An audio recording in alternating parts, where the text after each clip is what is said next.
Well, I mean, first I was surprised because I didn't expect to be awarded with this prestigious lectureship. I mean, I remember vividly last year when Elizabeth Theisberg got on stage. I mean, she has been the global leader in value-based healthcare over the last years. She has contributed so much to the framework.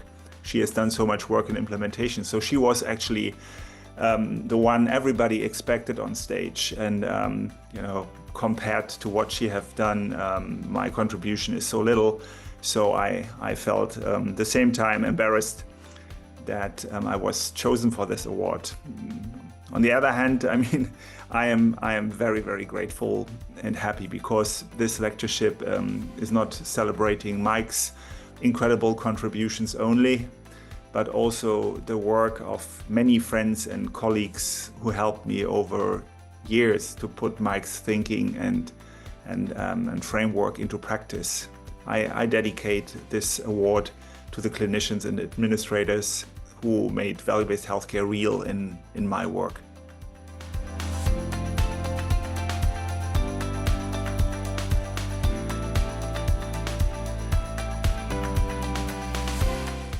Well, I mean, it's certainly Mike's perspective on competition.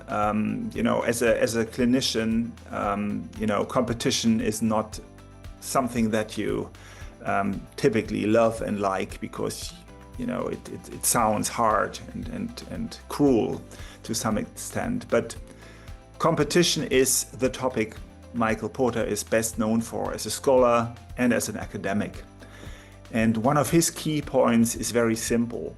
In a healthy competition, there is always one winner, and this is a customer. And because a customer at the end gets better products and better services on lower costs. And Mike has translated this principle into healthcare. A healthy competition on value leads to better care for everyone at sustainable costs. It's driving better outcomes, innovation, and health equity. So it is humanism in practice, and this is what actually shaped my thinking as well. And I'm so grateful for this enormous contribution of Michael Porter over many, many years.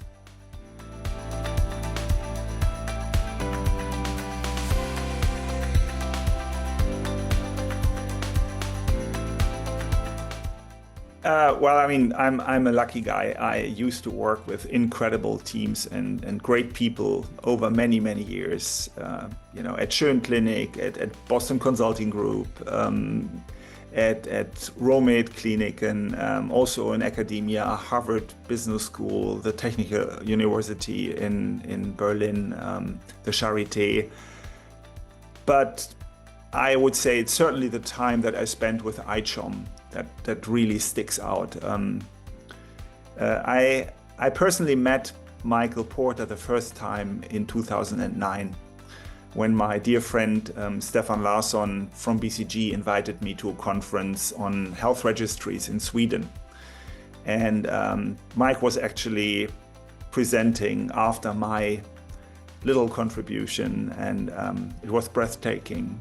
And so we spoke, and Mike invited me to Harvard, where he and his team wrote 2 case studies about my work at Schön Clinic, one about outcome measurement and one about cost measurement. Very, very exciting work that I did together with Bob Kaplan, another great friend and mentor of mine.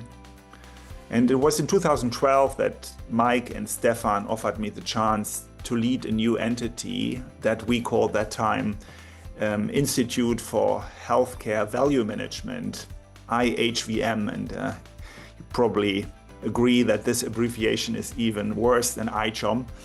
Anyway, this institute became very soon ICHOM, and that was the place where I had the best professional years of my life.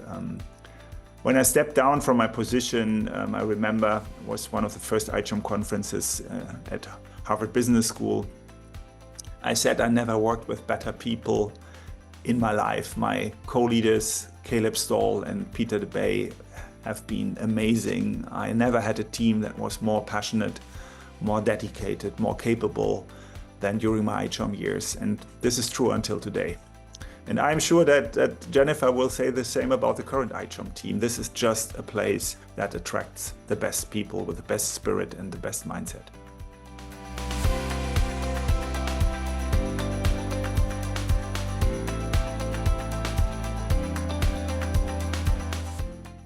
Well, I remember there's a quote from Bob Kaplan. He always says, the only one who cries for change is a wet baby. And this is very true. I mean, implementing value-based healthcare means transformation. This implies new roles, new responsibilities, new processes, but also transparency on outcomes and costs. And transformation creates winners, and these certainly are the patients, but also some losers. Those who, lose their fancy roles, those who pretended to be great physicians and turned out to be mediocre, those who made a lot of money with fee-for-service, and so on and so on. And these are, those who are actually hampering progress. And my learning is don't spend too much energy on those who don't want to transform towards value-based healthcare. Start with those who have a clear and palpable desire to change care delivery, to change the organization, to drive transparency on outcomes and costs. Make them the champions of the new world. That's what we have to do as leaders. And celebrate those who follow them. There are always, the early adopters, those who get it and who jump on board. And these are very, very important people, as important as the innovators, the ones who take the risk at the very beginning. But don't forget to consistently replace anyone who is impeding the transformation. There is no place in healthcare for those who put their individual interest over the needs of our patients.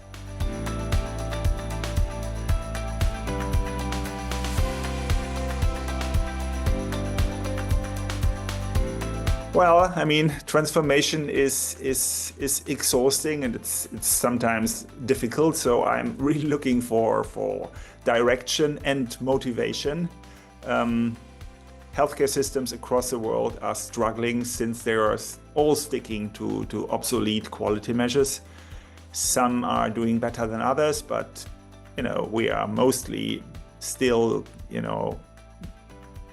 using old organizational models, wrong and false reimbursement schemes, and so that's a challenge. And luckily, we see global trends towards value-based healthcare, and that is exciting and encouraging.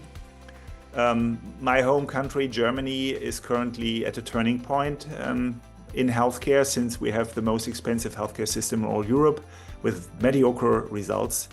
I am hoping to learn from colleagues across the world how transformation is happening in other countries, what the key success factors are on a national level, which reimbursement models deliver most value to the system.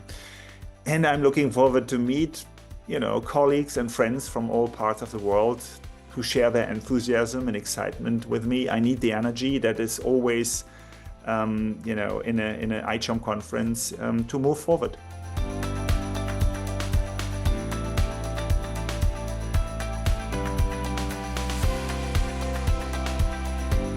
Well, as I mentioned at the beginning, for me it's particularly important to once again highlight the significance of competition in healthcare. I know that this topic is particularly close to Mike's heart, and I would like to use my own words to remind everyone why we need this competition now more than ever.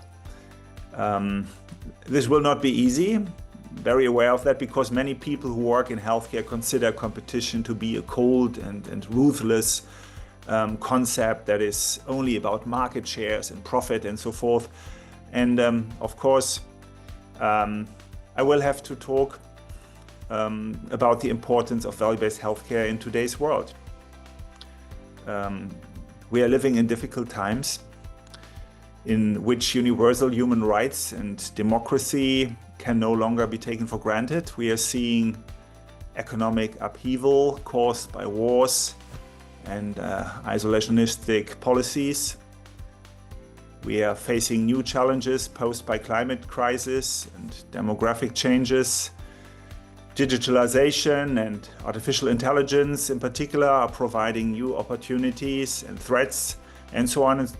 So I am convinced that value in Michael Porter's sense also means free access in a free world to good healthcare for everyone, regardless of age, ethnicity, religion, gender, sexual orientation, and so on. And I would like to use the lecture to address this point as well.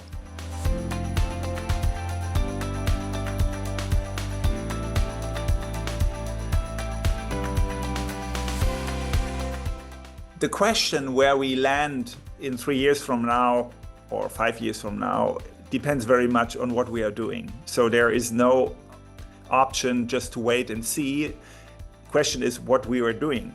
And what I have learned over many years is that change and transformation very often happens in the most unlikely places. So we have the tendency to look at the large and powerful and wealthy countries to see when are they moving, or to look at the very prestigious and well-known and famous organizations and institutions across the world, what are they doing? But in fact, we see that in many industries, change is very often happening in countries who typically are not, in the spotlight. And so I think the ICHOM conference is the best place to see what is happening in emerging countries, in South Africa, in South America, in Africa, in Asia. What are the new reimbursement models that are implemented there? What are organizational models that are actually successful? This is, my advice to everyone.